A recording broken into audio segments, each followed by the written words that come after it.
આજની ધર્મકથા કુમારપાળ મહારાજા અને કલિકાલ સર્વજ્ઞ હેમચંદ્રાચાર્ય બંને એકબીજાના પરસ્પર પૂરક હતા, સહાયક પણ હતા ગુરુ અને શિષ્ય. પણ એવા કેટલા બધા પ્રસંગો આવે છે કે જે સાંભળીએ તો એવું લાગે કે બંને જાણે એકબીજાના એકદમ જોરદાર મિત્ર હોય, એટલા પરસ્પર એકબીજા પ્રત્યે રિલાયબલ સોર્સ બનીને જીવ્યા છે બંને જણા. ગઈકાલે આપણે તારંગા તીર્થમાં અજીતનાથ ભગવાનના ચૈત્ય જિનાલયને બનાવવાનો આખો પ્રસંગ જે થયો હતો એ જોયો. એ તીર્થની નિર્માણની યશોગાથા સાંભળી અને ભરૂચની અંદર મુનિસુવ્રત સ્વામી ભગવાનના જિનાલયનો જીર્ણોદ્ધાર ચાલતો હતો, જે અંબળ નામના એક શ્રાવક દ્વારા થતું હતું. પણ આ જીર્ણોદ્ધાર જેટલી વાર કરાવીએ એટલી વાર એ વારંવાર ઉપદ્રવ થતો અને ઉપદ્રવ થઈ અને જીર્ણોદ્ધારનો કેટલોક ભાગ તૂટી જતો. એટલે આ અંબળ નામના શ્રાવકને એવું લાગ્યું કે આનું નિરાકરણ તો કદાચ કલિકાલ સર્વજ્ઞ જેવા આચાર્ય ભગવંતો દ્વારા જ મળશે. એટલે એમણે તરત જ સાહેબને વિનંતી કરી અને સહાય માંગી કે સાહેબ આપ પધારો ભરૂચ, અને સાહેબ આ જિનાલયના જે ઉપદ્રવો છે એ ઉપદ્રવને દૂર કરવા માટે સાહેબ આપ સક્ષમ છો તો આપ કૃપા કરીને એમાં કંઈક કરો. સાહેબ પધાર્યા, ત્યાં જઈ અને બધી ઘટના જોઈ, ધ્યાનમાં બેઠા અને જોયું તો યોગિનીઓનું સ્થાન એ આ જિનાલયના જીર્ણોદ્ધારનું કામ જે ચાલુ હતું એની બાજુમાં જ હતું. તો એ યોગિનીઓના સ્થાનનો એ રીતનો બહુમાન અંબળ દ્વારા સચવાયો ન હતો, એટલે આ યોગિનીઓ ઉપદ્રવ કરતા હતા. પણ કલિકાલ સર્વજ્ઞએ એટલી સરસ રીતે આ યોગિનીઓને પણ સાચવી લીધા અને આ જીર્ણોદ્ધારના કાર્યને પૂર્ણ કરાવ્યું. આપણને ઘણીવાર એવું લાગે કે આપણે અહીંયા બે વ્યક્તિઓની વચ્ચે પણ કોઈ સુલેહ કરાવડાવી હોય ને તો પણ આપણને ઘણીવાર ડિફિકલ્ટ લાગે છે. એમાંય જો પરિચિત હોય, આપણા વગદાર હોય, ગમે તે હોય તો પણ ઘણીવાર એ નાકે દમ આવી જાય છે. જ્યારે કલિકાલ સર્વજ્ઞ માટે તો દેવદેવીઓ અને મનુષ્યો વચ્ચે પણ સુલેહ કરાવવું કેટલું સરળ હતું. અત્યારે ખરેખર કોઈ આવા આત્મા મળી જાય તો મને એવું લાગે છે કે જિનશાસનની જાહો જલાલી કદાચ જે આ ભગવાન કહીને ગયા હતા કે 2500 વર્ષ પછી ભસ્મગ્રહ ઉતરશે ને એની પછીથી એક ભવ્ય જિનશાસન થશે, એવું ખરેખર કંઈક જો આપણે જોવું હોય તો આવા કલિકાલ સર્વજ્ઞ જેવા આત્માએ કમ્પલસરી ઉતરવું જ પડે એવું લાગે. આવા ગુરુ ભગવંત એ કુમારપાળને સાચવી પણ લેતા હતા અને સમય આવીએ કુમારપાળને ઠપકો પણ આપી દેતા હતા.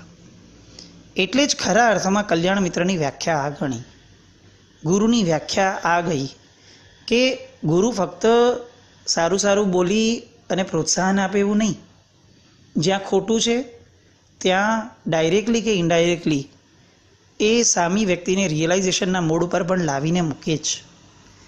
અને એવો જ એક પ્રસંગ બન્યો કે સાહેબ આગળ એકવાર કુમારપાળ મહારાજા ગુરુવંદન કરવા માટે આવ્યા અને એ સમયે કલિકાલ સર્વજ્ઞએ ખાદીનો એક જાડો કટકો, કપડાનો જાડો કટકો ઓઢ્યો હતો અને બહુ ખરબચડો અને બહુ જોવો ગમે ન એવો હતો.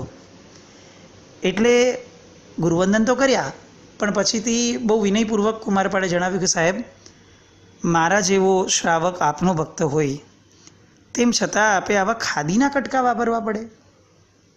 સાહેબ આ આપને શોભે નહીં એ તો બરાબર છે સાહેબ, આમાં તો અમારી પણ શોભા નથી. એટલે સાહેબ આ જોઈને મને ખૂબ શરમ આવે છે, આપ આ ન વાપરો તો વધારે સારું. અને જવાબમાં ગુરુ ભગવંતે જણાવ્યું કે આજે ગોચરીએ જતા હતા ત્યારે એક સાધારણ શ્રાવક હતો, સીધાતો હશે, એણે અત્યંત ભક્તિપૂર્વક અમને આ કટકો ઓરાવ્યો, કારણ કે એના જીવનનું સર્વસ્વ, એની પાસે જે મૂડી હતી એ આવું જ બધું હતું. તો એના કારણે એને બહુ જ ભાવ થયો અને એણે અમને આ કટકો ઓરાવ્યો છે. હવે એના ભાવની વિશેષતા ખૂબ હતી, એટલે હવે એને અનુરૂપ આપ્યું એ અમારે ઓઢવું તો પડે ને. બહુ સહજ લાગતું આ વાક્ય એ દેખીતી રીતે જેટલું સહજ છે એટલું સહજ ન હતું.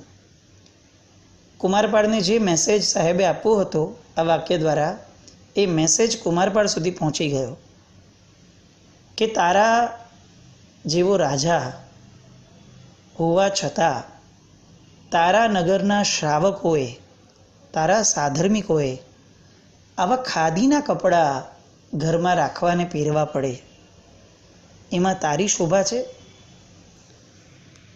ગુરુ ભગવંતે આવું ન પહેરાય એવું તને ઈચ્છા થાય છે એવી, પણ તારો સાધર્મિક આવું પહેરવા માટે બંધાઈ ગયો છે, એને કમ્પલસરી પહેરવું પડે એવી મજબૂરી છે, એ સ્થિતિ સુધી સાધર્મિક આવી ગયો, એ ચાલે?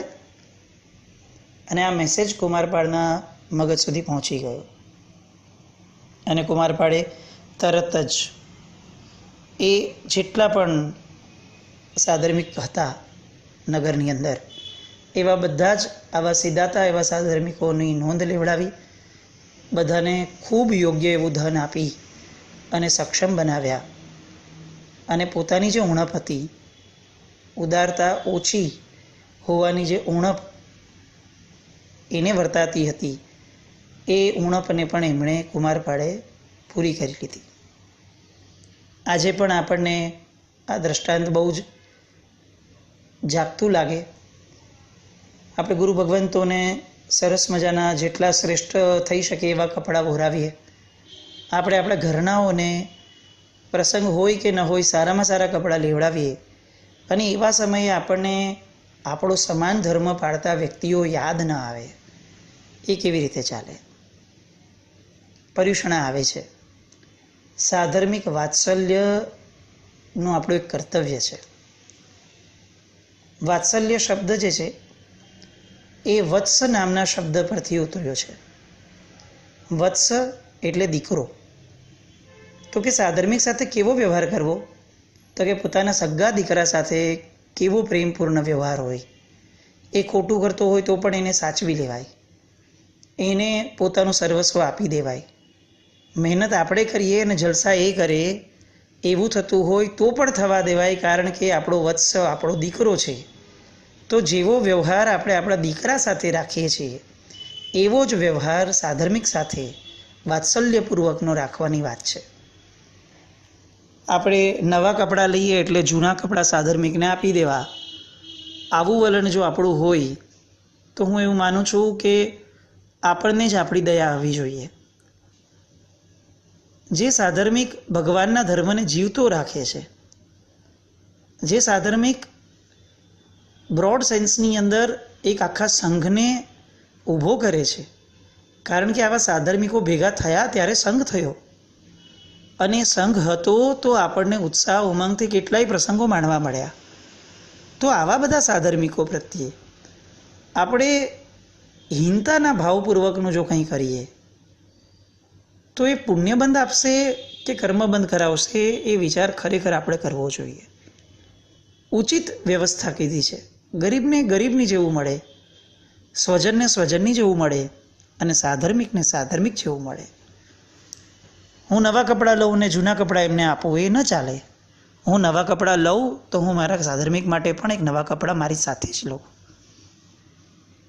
આપણે ભલે ઘણા બધા સાધર્મિકોને ન સાચવી શકીએ, પણ જીવનમાં એકાદ બે આપણી ચોઈસના આપણને જેની પર સદભાવ છે એવા વ્યક્તિઓ તો ગોતીએ અને એને શાંતિથી સાચવી લઈએ, કોઈ પણ જાતના લાઉડ થયા વગર, તો પણ એ વાત્સલ્ય ગણાશે જ. એટલે આવું કુમારપાળ મહારાજાને પણ આવો ફટકો ઇનડાયરેક્ટ કલિકાલ સર્વજ્ઞ દ્વારા મળ્યો હતો. કલિકાલ સર્વજ્ઞની એટલી બધી ગુણિયલ દશા, આ બધું જોઈ અને કુમારપાળનો હવે ધર્મ પ્રત્યેનો સદભાવ, સ્નેહભાવ અને શ્રદ્ધાનો ભાવ ખૂબ વધતો જતો હતો. અને એના કારણે કુમારપાળે ગુરુ ભગવંત આગળ એકવાર પોતાની મનની વાત રજૂ કરી કે સાહેબ, આપ અમારું આખું રાજ્ય આપ મારું ગ્રહણ કરી લો. આપના ઉપકારોને હું કોઈ કાળે વાળી શકું એમ નથી જ, પણ એક સહજ ભાવે મન થાય છે કે સાહેબ મારું આખું રાજ્ય તમે લઈ લો અને મને આપના દાસ તરીકે રાખી દો, મારે રાજા નથી બનવું. અને ત્યારે ગુરુ ભગવાન જણાવે છે કે અમારે તો નિસંગી અને નિસ્પૃહ બનવાનું છે, અમારે રાજ્યનું શું કામ? જે રાજ્ય કે જે સમૃદ્ધિ કે જે ધનને ઉલટી કરીને અમે ઓકી દીધું છે, એ બધાને ફરીથી ચાટવું એ શોભે? વમેલાને ચાટવું એ સજ્જનોનું કામ નથી. એકવાર અમે આ બધું છોડી દીધું એટલે છોડી દીધું, હવે શું પકડવાનું? મનથી પણ ન પકડાય. કુમારપાળને ખૂબ સદભાવ જાગ્યો, ફક્ત સાધુ આચાર્ય ભગવાન માટે નહીં, એક આખી જીન શાસનની જે સાધુ સંસ્થા છે એના પ્રત્યે સખત સદભાવ જાગ્યો. અને એટલે એમણે મનોમન આવો વિચાર કર્યો કે મને ગમે તેવી પરિસ્થિતિમાં સાધુ ભગવાન દેખાશે તો પણ મારે એમને વંદન કરવાના જ, કારણ કે આવા સાધુ ભગવાન તો એ આ પૃથ્વીનો શણગાર છે. એકવાર એ હાથી ઉપર જઈ રહ્યા હતા અને રાજમાર્ગ ઉપર એમની નજર પડી, ત્યારે એક મુંડન કરાવેલ અને સાધુ ભગવંતના વસ્ત્રો પહેરેલા, પણ પગમાં પાદુકા પહેરેલી, હાથમાં પાનનું બીડું હતું અને એક સ્ત્રીના ખભા પર હાથ હતો. આવા એક જૈન મુનિને કુમારપાળે જોયા. ચોક્કસપણે આશ્ચર્ય થવું જોઈએ, પણ એના મનની અંદર આ એક સરળતા સાથેની અને સહજતા સાથેની એક વાત બેઠી હતી કે સાધુપણું દેખાય એટલે વાત પૂરી થઈ ગઈ, બીજું બધું મારે કાંઈ જોવાનો પ્રશ્ન નથી આવતો, મારે એમને વંદન કરવાના જ. અને એટલે તરત હાથી પરથી ઉતર્યા અને ઉતરી અને મસ્તક નમાવી પ્રણામ કર્યા. આ આખી ઘટના કુમારપાળ મહારાજા તો સહજપણે આ જોઈ વંદન કરીને પોતે નીકળી ગયા, પણ આખી ઘટના કેટલાક વ્યક્તિઓએ જોઈ અને એમણે તરત જ આવી અને કલિકાલ સર્વજ્ઞને આ વાત કરી કે રાજાએ આવું કાર્ય કર્યું છે, એટલે હવે લોકોની અંદર શું દ્રષ્ટાંત બેસશે. કલિકાલ સર્વજ્ઞે આ વાતની નોંધ રાખી. એક સરસ મજાની ધર્મકથા બીજી વાર જ્યારે કુમારપાળ મહારાજા વંદન કરવા આવ્યા ત્યારે ધર્મકથા કીધી અને ધર્મકથા અંતર્ગત આવી વાત લઈ લીધી કે ક્યારે પણ પાસત્થ જેવા મુનિઓ હોય, એટલે કે જે પતિત થયા હોય પોતાના આચારથી, એમાં પણ બ્રહ્મચર્ય આદિના આચારથી, તો એવા પાસત્થ આદિઓને વંદન કરવાથી કોઈ કર્મની નિર્જરા થતી નથી, એ ફક્ત કાયક્લેશ જ છે. અને આવી પ્રેરણા સાંભળી અને કુમારપાળ મહારાજાને તરત રિયલાઇઝ થયું કે મને લાગે છે કે મેં જે આ કર્યું હતું એ સાહેબ સુધી વાત પહોંચી ગઈ છે અને સાહેબ આમાં યોગ્ય નથી ગણતા, તો આજ પછી મારે આવી રીતે કોઈ મુનિ હોય તો મારે એમને વંદન ન કરવા જોઈએ. હવે જેમને કુમારપાળ મહારાજાએ વંદન કર્યું હતું એ મુનિ જે ઓલરેડી પતિત થઈ ગયા હતા પોતાના આચારોથી, પણ કુમારપાળ જેવો રાજા મને વંદન કરે છે, આવું જોતા વેત એમનો આત્મા જાગી ઉઠ્યો. એમનું મન જાણે આવા જ કોઈ પ્રસંગની રાહ જોતું હોય એવી રીતે કુમારપાળ મહારાજા જીવા ગયા એવું તરત જ એમના મનમાં એક જબરદસ્ત ફંટોળ જાગ્યો અને એમને એટલી બધું શરમ અને સંકોચ અનુભવી કે અમે શું કર્યું. કુમારપાળ જેને વંદનીય ગણે એવું સાધુપણું મારી પાસે હોવા છતાં હું આવો પતિત થયો.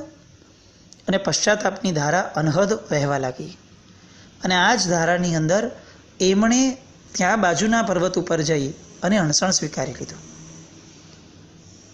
લોકોની અંદર વાત ફેલાઈ કે એક મુનિએ અણસણ સ્વીકાર્યું. કુમારપાળ મહારાજાને સમાચાર મળ્યા અને મુનિ ભગવંતોનો કંઈ પ્રસંગ હોય અને કુમારપાળ ઝાલ્યા ન ચલાય એટલે તરત જ એ વંદન કરવા ગયા.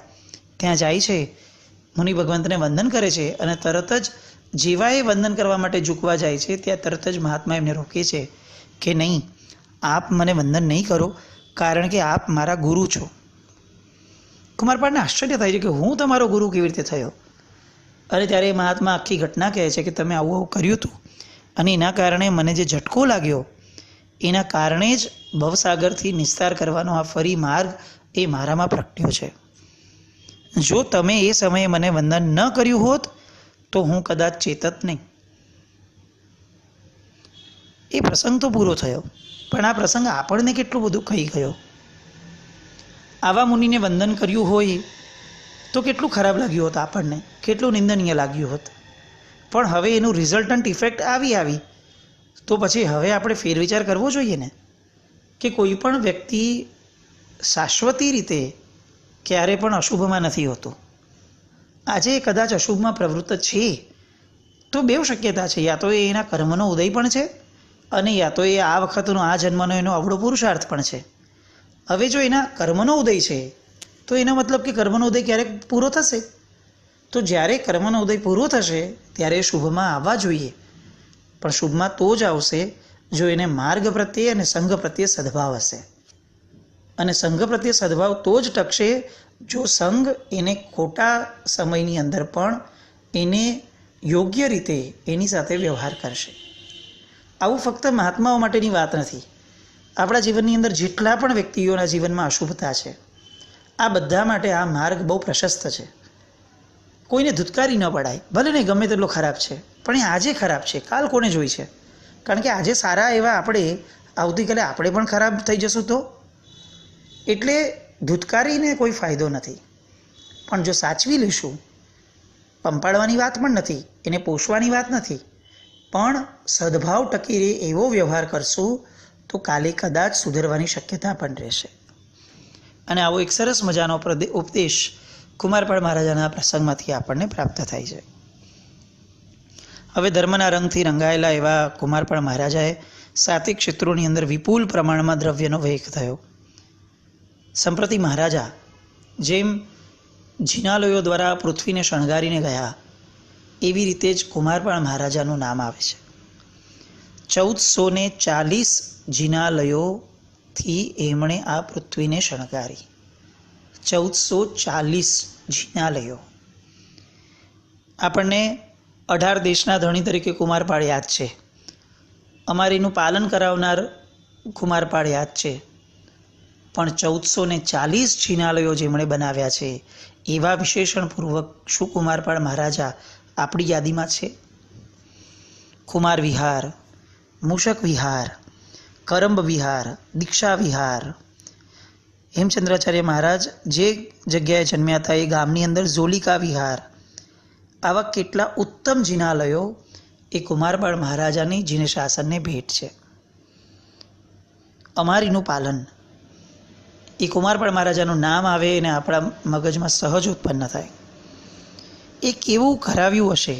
આવી ઘણી બધી વાતો તો પર્યુષણામાં આવતી હોય છે, પણ એક વાત કે જે બહુ જ હંમેશા સ્પર્શી છે એ હતી કે એકવાર એક વ્યાપારીએ માથામાંથી જું એને બહાર કાઢી અને એને ઘસી અને મારી નાખી. ઈતરો માટે આ બહુ સામાન્ય ઘટના છે કે જૂ લીધી, મસળી નાખી અને પૂરી કરી નાખી. કારણ કે એને જન્મથી આ જૂની અંદર જીવ જોવાનો અને આ જીવની અંદર શિવ જોવાનો કોઈ સંસ્કાર મળ્યો જ નથી. પણ આ ઘટના કેટલાક સૈનિકોએ જોઈ લીધી અને સૈનિકોએ જોતા તરત જ એ અધિકારીઓએ રાજાને વાત કરી. કુમારપાળ મહારાજાએ એમને હાજર કર્યા અને સજા રૂપે એ વ્યાપારી પાસે જેટલું ધન હતું એ તમામ ધન, એની બધી જ મિલકત એ લઈ અને યુકા વિહાર, યુકા એટલે જૂં, યુકા વિહાર નામનો એક ભવ્ય જિનાલય બનાવડાવ્યો. ક્યાં આજની સરકારો કે જે પિંક રેવોલ્યુશનના નામે ભારતને, આર્યાવર્તને, આ પવિત્ર દેશને કઈ દિશામાં લઈ જવું છે, કયા ટોચ પર બેસાડવું છે, એવી કોઈ સમજણ વગરની દિશામાં જાય છે. બ્લુ રેવોલ્યુશનના નામે માછીમારીને એટલી હદ સુધી વકરાવી છે કે જાણે આ દેશની અંદર હિંસાચાર અને એમાંય માછલી એ જાણે શાકાહાર હોય એવી રીતે જ લોકોની અંદર ઠસાવી અને પૈસાનું જ તાંડવ ઊભું કરવું છે. ક્યાં આજના આ આપણા પ્રધાનમંત્રીઓ અને સરકારો, અને ક્યાં કુમારપાળ મહારાજા કે જેમણે ખાલી એક વ્યક્તિએ જૂને મારી નાખી તો એમાં એની બધી જ મિલકત લઈ અને યુકા વિહાર જેવું જિનાલય બંધાવડાવ્યો. આપણે સતત ઈચ્છતા રહીએ કે ભગવાન આર્યાવર્તને આવા રાજાઓ આપો. કુમારપાળ મહારાજાનું નામ જ્યારે જ્યારે આવે ત્યારે ચોક્કસપણે આપણે ઈચ્છીએ કે એમના 18 દેશની પ્રાપ્તિ, એમના 5 કોડીના ફૂલની પૂજા, એ બધા સાથે આ વસ્તુ જોડાય આપણી કે અમને કુમારપાળ જેવો રાજા જોઈએ છે. ભગવાન આર્યાવર્તમાં રાજાશાહી લાવો પાછી, અને એ પણ કુમારપાળ મહારાજા જેવી, સિદ્ધરાજ જયસિંહ જેવી, કે જેમાં સંતશાહી હોય. આવું આ કુમારપાળનું જીવન. કેટલીક વાર ગુજરાત દેશની અંદર એ સમયે હોમ હવનની અંદર બ્રાહ્મણો દ્વારા બલિ અપાતો હતો નિર્દોષ પશુઓનો. એ પણ કલિકાલ સર્વજ્ઞએ કુમારપાળ મહારાજા પાસેથી બંધ કરાવડાવ્યો. એનો એક પ્રસંગ આવે છે નાનકડો, કે જેમાં કંઠેશ્વરી દેવી એમને કેટલાક પ્રાણીઓની બલિ જોઈતી હતી. દર વખતે ચડાતી હતી. એટલે સાતમના દિવસે 700 બકરા અને 7 પાડા, આઠમના દિવસે 800 બકરા અને 8 પાડા, નોમના દિવસે 900 બકરા અને 9 પાડા. આવી રીતે સાતમ આઠમ નોમનો એક આખો મહોત્સવ થતો, જેમાં બધાની બલિ અપાતી હતી. રાજાને આ પૂજારીઓ આવીને વાત કરી કે રાજન, આ આપણી પરંપરા છે વર્ષો જૂની, એટલે આપણે આ કરવું જ પડશે. અત્યાર સુધી તો રાજા શૈવધર્મી હતો, એટલે આ વાતમાં એટલું લક્ષ્ય નહીં ગયું હોય એનું, પણ હવે તો પરમાત્માના શાસનનો પરમ અનુયાયી થઈ ગયા. પણ આ પરંપરાને બંધ કેવી રીતે કરાવડાવી? કારણ કે આ તો દેવી છે, ઉપદ્રવ કરે તો. એટલે જઈને કુમારપાળ મહારાજાએ સીધું આ વાત હેમચંદ્રાચાર્યજીને કીધી. હેમચંદ્રાચાર્યજીએ કાનમાં કંઈક કીધું, એક પ્લાન આપ્યો, અને આ પ્લાન સાંભળીને રાજા ઊભો થયો. રાત્રે બધા જ જે પશુઓ હતા એને લઈ અને ભેગા કર્યા અને મંદિરના પ્રાંગણની અંદર એમને પૂરી દીધા. બહાર રાજપુરુષોને બેસાડ્યા કે આ પ્રાણીઓ બધા અંદર જ રહેવા જોઈએ, આવતીકાલે આમની બલિ ચડાવવાની છે. અને સ્વયં રાજા આ બધી જ વ્યવસ્થા કરીને ગયા. પૂજારીઓને બધા જોયું એટલે એ લોકોને બહુ આનંદ થયો કે ચાલો આ વખતે તો બલિ ચડાવવા જ દે હશે, કોઈ બીજો અટકાવવાનો વિરોધ લાગતો નથી. બીજે દિવસની સવાર થઈ. કુમારપાળ મહારાજા પેલા પૂજારીઓને લઈને ગયા. જોયું તો જે બકરાઓને એમણે મંદિરની અંદર બંધ કરીને રાખ્યા હતા એ બકરાઓ તો બહાર ચડતા હતા. બહુ પ્રેમથી, પ્રસન્નતાથી અને એકદમ તાજામાજા થઈ ગયા હતા. એટલે કુમારપાળ મહારાજાએ તરત આ લોકોને કીધું કે આ દેવીની અંદર આપણે ધરીને આવ્યા હતા, બોલો. અને તો પણ દેવીએ આ દ્વાર ખોલી નાખ્યા, કારણ કે બહાર તો સૈનિકો બેઠા છે, એ લોકો તો દ્વાર ખોલવા ન દેત. એનો અર્થ કે દેવી જ ઈચ્છે છે કે આ પશુઓને બહાર ખુલ્લા મૂકી દો, અને દેવીએ જ ચમત્કાર કરીને પશુઓને બહાર મોકલી દીધા છે. તો એનો અર્થ એવો જ ગણવો કે દેવીને કોઈ બલિની જરૂર નથી. આ તમે માંસભક્ષી માણસો છો, તમે સ્વાદ લોલુપ છો, એટલે તમારા માટે જ તમે આ બલિ ચડાવતા હતા. એટલે આજથી હવે બલિ ચડાવવાનું બંધ. કલિકાલ સર્વજ્ઞનો પ્લાન જુઓ. બહાર સૈનિકો તરીકે બેસાડ્યા હતા રાજપુરુષોને, જે રાજપુરુષોએ જ સરકાવી અને દરવાજા ખોલીને પશુઓને બહાર મોકલી દીધા હતા. પણ આખી વસ્તુ પ્રેઝન્ટ કેવી રીતે થઈ? અને પૂજારીઓ કંઈ જ બોલી ન શક્યા, અને એના કારણે વર્ષો જૂની બલિ આપવાની જે પરંપરા હતી એ પરંપરા સંપૂર્ણ રીતે બંધ થઈ.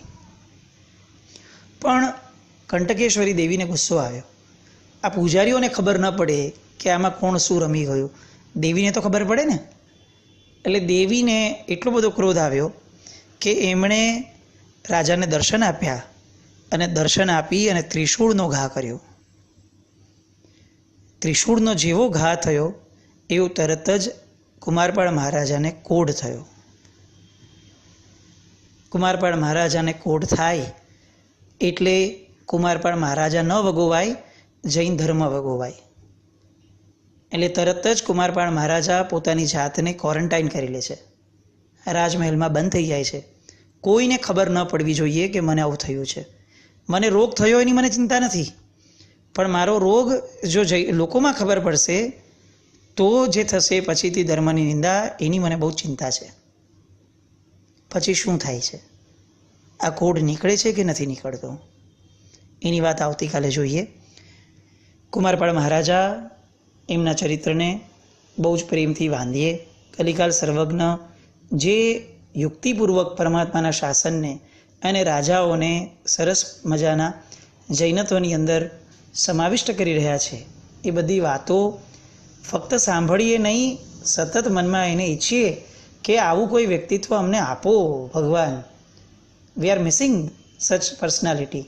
એટલે આવું કંઈક થતું રહે, આપણને પણ આવું કંઈક આવા ઉત્તમ તત્વો મળે એવી શુભ મંગલ કામના. જીનાકના વિરુદ્ધ કંઈ પણ બોલાઈ ગયું હોય, કુમારપાળ મહારાજા કલિકાલ સર્વજ્ઞના ચરિત્રની જે પણ યશોગાથા છે એનાથી વિપરીત કંઈ પણ બોલાયું હોય તો મિચ્છામિ દુક્કડમ જૈનમ જયતિ શાસનમ.